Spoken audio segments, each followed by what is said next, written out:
WhatsApp అనేది విస్తృతంగా ఉపయోగించే కమ్యూనికేషన్ యాప్లలో ఒకటి. వాట్సాప్ వెబ్ రాకతో దీనిని వ్యాపార రంగంలో కూడా చురుకుగా ఉపయోగిస్తున్నారు. అయితే వాట్సాప్ వెబ్ ను ఉపయోగించే వారికి కేంద్ర ప్రభుత్వం కొన్ని భద్రతా చర్యలు, హెచ్చరికలు జారీ చేసింది.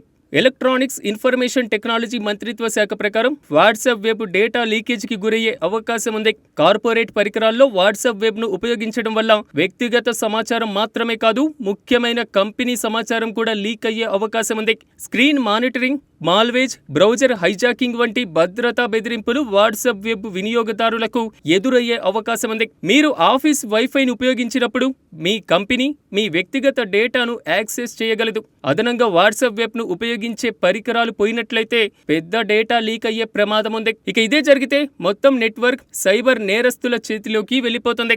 వాట్సాప్ నెలవారీ యూజర్ల సంఖ్య 2000 కోట్లకు పైగా ఉందంటే అర్థం చేసుకోవచ్చు వాట్సాప్ ను జనాలు ఏ స్థాయిలో వాడుతున్నారో అన్నది.